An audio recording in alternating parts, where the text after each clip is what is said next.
सबकी वर्षा କହିବାକୁ ପଡିବନି ଏତେ ଜୋର ବର୍ଷା ହଉଛି ଯେ ଆପଣ ଦେଖିପାରୁଥିବେ ମୋ ରୁମ ର ହାଲତ କୋଳା ହେଇଛି। ମୁଁ ଯୋଉ ଠିଆ ହେଇନି ପୁରା ପାଣି ହିଁ ପାଣି ମାନେ ଗୋଟେ ଇଞ୍ଚ ଭଳିଆ ପାଣି ଠିଆ ହେଇଛି ମୋ ରୁମ ରେ। ଦିଟା ଝରକାର ମୁଁ ଶୋଇ ପଡିଥିଲି ଦିଟା ଝରକାର ପାଣି ପଶିକି ଯୋଉ ଅବସ୍ଥା ହେଇଛି ଦେଖନ୍ତୁ କୋଳା ବର୍ଷା କୋଳା ପାଗ କୋଳା କରିଛି।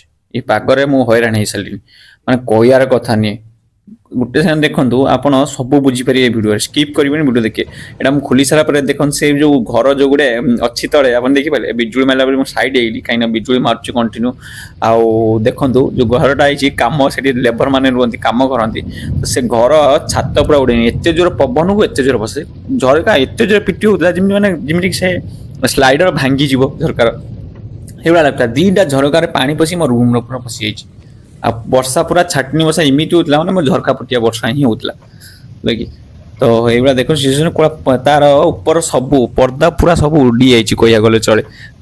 ଯାଇକି କୋଉଠି ପଢିଛି ଦେଖିଲେ ଆପଣ ଜାଣିପାରିବେ ବୁଝିଲେ।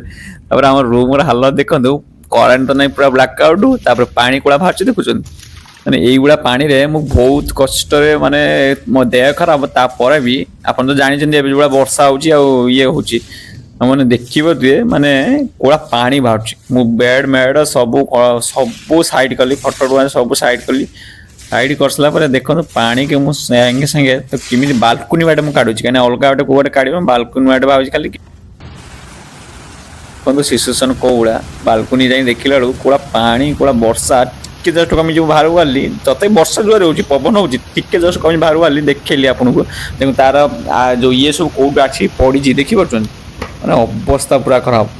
ମାନେ ସେଇଠି ଯଦି କୋଉ ଲୋକ ଠିଆ ହେଇଥାନ୍ତା ଡାଇରେକ୍ଟ କଣ ହେଇଥାନ୍ତା ଜାଣିପାରୁଛନ୍ତି ସେ ଟିଣ ଗୁଡା ଆପଣ ଜାଣିପାରୁଥିବେ। ତାପରେ ଦେଖିଲା ବେଳକୁ ମୋ ରୁମ ପାଖରେ ଦେଖନ୍ତୁ ଝରକାର କୋଳା ପାଣି ଆସୁଛି ଦେଖନ୍ତୁ ଝରକାରୁ ଏବେ ବି ପାଣି ଆସୁଛି ଦେଖୁ ପାଣି ଆସିକି ଏବାଟେ ହେଇକି ତଳ ବାଟେ ଡାଇରେକ୍ଟ ପଡୁଛି। ପୁରା ମାନେ କହିବାକୁ ଗଲେ ମାନେ ବହୁତ ଅବସ୍ଥା ଖରାପ। ଏପଟେ ଦେଖନ୍ତୁ ପାଣି କୋଳା ଆସିଛି ଝରକା ବନ୍ଦ ଥିଲା ଟାଇମରେ ମାନେ ଝରକା ବନ୍ଦ ଥିଲା ଟାଇମରେ ମୁଁ ଆପଣଙ୍କୁ ଦେଖେଇଦେଲି ଭିଡିଓ ମାଧ୍ୟମରେ କି ଏଇଭଳିଆ ପାଣି ଆସୁଛି। ମୁଁ ଯେତେ ଜଲ୍ଦି କାହିଁକିନା ଆଗକୁ ବର୍ଷା ଆସୁଛି ଯେତେ ଜଲ୍ଦି ମୋ ରୁମ ଚେଞ୍ଜ କରିବା ପାଇଁ ପଡିବ।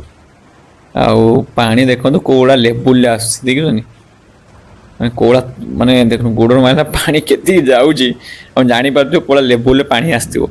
ବା ଶୁଏ ହେଲାଣି ମତେ ଠିକ 4ଟା 10 ବେଳକୁ ମାନେ ଆଇଲା ହଉଛି ବର୍ଷା ଘଡଘଡି ସହିତ ପବନ ଏତେ ଜୋରେ ଯେ କହିବାର କଥା ନାହିଁ ଜାଣିପାରୁଥିବେ।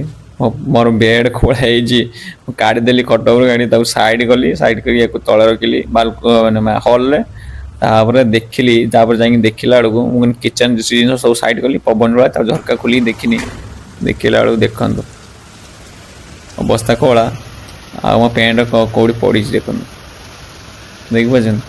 ମୋ ପ୍ୟାଣ୍ଟକୁ ଉଠେଇକି ନେଇ ଆସି ରଖିଦେଲି ତ ଏବେ ଦେଖନ୍ତୁ ହିଲାକା କୋଉଳା ହେଇଛି କୋଉଳା ପଜିସନ ବର୍ଷା ହଉଛି କୋଉଳା ରେଞ୍ଜରେ ପଜିସନରେ ବର୍ଷା ହଉଛି ଆପଣ ଜାଣିପାରୁଥିବେ ୟା ଦେହରେ ମଣିଷ କଣ ରହିବ ଏକିଟିଆ ପୁଣି ଏତେ ଜୋର ବର୍ଷାକୁ ଏତେ ଜୋର ଲାଇଟିଂ ହଉଛି ଆବାଜ ଶୁଣି ଶୁଣି ବିରକ୍ତିଆ ଲାଗିଲାଣି ଏତେ ଟେନସନ ଲାଗୁଛି ଯେ ତାପରେ ବି ବର୍ଷା କୋଳା ହଉଛି ଦେଖନ୍ତୁ ଲାଇଟିଂ ହଉଛି ଦେଖୁଛନ୍ତି ଆପଣ ମାନେ କୁହନି କୁହନି ଯୋଉ ପ୍ରୋବ୍ଲେମ କେହି ମାନେ ମୁଣ୍ଡ ଖରାପ ହେଇଯିବ ଆପଣଙ୍କୁ।